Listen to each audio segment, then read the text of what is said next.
আমার প্রাণপ্রিয় বিয়স এক ভদ্রলোকের অনুরোধে আজকে আমি সারাটা দিন ব্যয় করে অনেক কষ্ট করে এই জিনিসগুলি সংগ্রহ করে আনছি। এই সেই পঙ্কিরাজ, এটা একদম শুকনা পাতা, এটার অপর পৃষ্ঠেই আছে আলু। এই যে দেখেন, ধ্বজভঙ্গ রোগে এবং প্রস্রাবের রাস্তায় ধাতু ভাঙ্গের নারী ও পুরুষ উভয়ের জন্যেই 100% আল্লাহ রহমত কাজ করবে। এই যে দেখেন, এটা হলো কেয়ামুল, 3টা আইটেম লাগবে এটা খাইতে হইলে।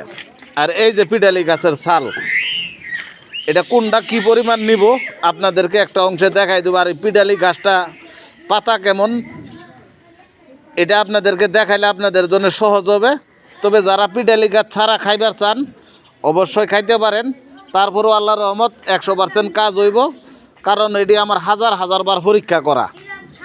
তবে একটাই অনুরোধ থাকবো আপনার কাছে, এত কষ্ট করে সংগ্রহ করে আনি, ভিডিও দেখে একটা লাইক করে, আর কিছু জানার থাকলে কমেন্টে জানাবেন, আর একটু শেয়ার করে দিবেন, যেন অন্য মানুষের উপকারটা নিতে পারে, গাছ সম্পর্কে যেন তার ধারণা থাকে যে কোন গাছ কী কাজ করে। এগুলো আমাদের জানার প্রয়োজন।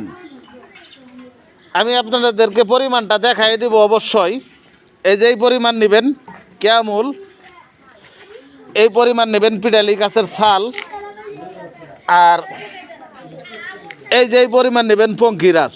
এই 3 পদ বালা করে ধুইয়া সেচে রস করে একটু তাল মিষ্টির সাথে, ওই যে দোলালের তাল মিষ্টির সাথে আল্লাহর রহমত ডেলি সকালে একবার খাবেন, বিকেলে একবার খাইবেন।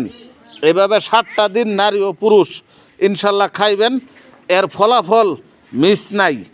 একটু ইমানে বিশ্বাস করে খায়েন, আর এই যজ্ঞ ওইটা দিন খাইবেন। এই 7টা দিনের মধ্যে গরুর মাংস, আঁশের ডিম, আঁশের মাংস, ইলিশ মাছ, চিংড়ি মাছ এগুলা খায়েন না। দেখেন কতটুকু আল্লাহর রহমত আপনাদেরকে এই রেজাল্ট দেয় এই বনজ গাছগাছলা এই পঙ্কিরাজে। এগুলার ফলাফল দাদা ভাই মিস নাই। আপনারা যদি কেউ জোগাড় না করতে পারেন, কোনো বিষয় না বুঝলে ভিডিওতে আমি নাম্বার দিয়ে দিব, আমার নাম্বারে ফোন করে টোটাল বিষয় জানিয়ে নেবেন।